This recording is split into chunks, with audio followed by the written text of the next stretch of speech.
Hello all.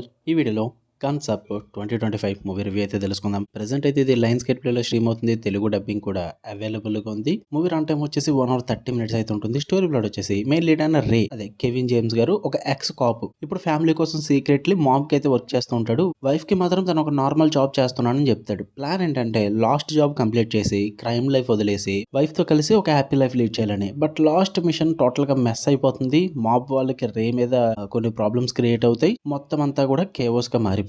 దాని తర్వాత ఏం జరిగింది అన్నదే మీరు ఈ మూవీలో చూస్తారు. ఇక ఫుల్ వీడియోలోకి వెళ్ళిపోయి ముందు వీడియో లైక్ చేసి రివ్యూని కూడా చివరి వరకు చూడండి. అండ్ మీరు కనుక ఛానల్కి కొత్తగా వచ్చి ఉంటే ఛానల్ కాంటెంట్ ఒకసారి చెక్ చేయండి, నచ్చితే సబ్స్క్రైబ్ చేసుకోండి. ఈ మూవీ విషయానికి వచ్చేస్తే ఫస్ట్ ఆఫ్ ఆల్ నాకైతే లైట్ గా టైం పాస్ అవ్వడానికి ఒక కామెడీ యాక్షన్ మూవీ చూద్దాం అనుకుంటే ట్రై చేయండి, పై వర్కౌట్ అవుతుంది. పాజిటివ్ విషయానికి వచ్చేస్తే Kevin James and Christina Ricci వీళ్ళిద్దరు పర్ఫార్మెన్సెస్ అయితే బాగుంటాయి. అంటే ఎక్కువగా కెవిన్ జేమ్స్ కి కామెడీ రోల్స్ ఎక్కువగా ఫేమస్ అయినప్పటికీ కూడా ఇలా సీరియస్ యాక్షన్ డాడ్ రోల్ బాగా సెట్ అయ్యి అనిపించేది నాకైతే. ఫిజికల్ గా కూడా కన్విన్సింగ్ గా కనిపిస్తాడు. అండ్ క్రిస్టియానా రిక్కీ కూడా వైఫ్ రోల్ లో ఎమోషనల్ సీన్స్ కి వెయిట్ ఇచ్చిందని చెప్పాలి. జస్ట్ బ్యాక్గ్రౌండ్ క్యారెక్టర్ లాగా అయితే లేదు. సో వాళ్ళ పర్ఫార్మెన్సెస్ అయితే స్ట్రాంగ్ గా ఉన్నాయి.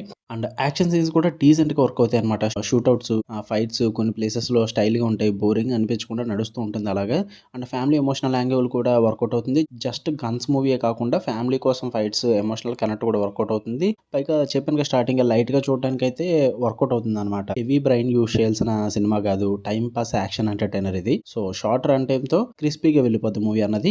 ఇక నెగిటివ్ విషయానికి వచ్చేస్తే స్టోరీ అయితే ఆబ్వియస్లీ ప్రిడిక్టబుల్ గానే ఉంటుంది. లాస్ట్ జాబ్ బిఫోర్ రిటైర్మెంట్ ఈ ట్రాక్ మనం చాలా మూవీస్ లో చూసాం. కొత్తగా అయితే ఫీల్ అస్సలు ఉండదు. చాలా రొటీన్ గా ఉంటుంది. పైగా టోన్ కన్ఫ్యూజన్ ఎక్కువ భయ్యా. కొన్ని సీన్స్ ఏమో serious action, next scene comedy try చేస్తారు. కొంచెం మిస్ మ్యాచ్ అయితే అనిపిస్తుంటుంది. సరిగ్గా బ్లెండ్ అవ్వలేదు అది. అంటే సైడ్ క్యారెక్టర్స్ అన్ని వీక్ గా ఉంటాయి. మెయిన్ గా విలన్ అండ్ గ్యాంగ్ మెంబర్స్ గురించి ఎక్కువగా డెప్త్ ఉండదు. పైగా డంబుగా ఉంటారన్నమాట. బిగ్ సర్ప్రైజెస్ కూడా ఏముండవు. ట్విస్ట్లు కూడా స్ట్రాంగ్ ఇంపాక్ట్ ఏమి ఇవ్వదు. స్టోరీ అయితే చాలా స్ట్రైట్ గా ఫ్లాట్ గా వెళ్ళిపోద్ది. ఎక్కడ వర్కౌట్ అవ్వదు. అండ్ హెవీ యాక్షన్ కూడా ఎక్స్పెక్ట్ చేయొద్దు. చాలా లిమిట్ గా యాక్షన్ ఉంటుంది. కామెడీ యాక్షన్ ఉంటుంది అది కూడా. అండ్ ఎమోషనల్ డెప్త్ కూడా వర్కౌట్ అవ్వదు. సో వీటన్నిటి పరంగా ఓకే అనుకుంటే సరదాగా టైం పాస్ కి చూద్దాం అనుకుంటే చూడండి, లేదంటే లేదు. మన ఫ్యామిలీతో చూద్దామంటే అడల్ట్ టాక్ అయితే ఉంటుంది. లాంగ్వేజ్ పరంగా కొంచెం ఇబ్బంది పడతారు, వైలెన్స్ పరంగా కొంచెం ఇబ్బంది పడతారు. వీటి పరంగా ఓకే అనుకుంటే చూడండి, లేదంటే లేదు. మీకు వీడియో లైక్ చేయండి, షేర్ చేయండి, మీ ఒపీనియన్స్ కూడా కామెంట్ చేయండి. మన నెక్స్ట్ వీడియోకి వెళ్దాం అంటే లవ్ యూ ఆల్.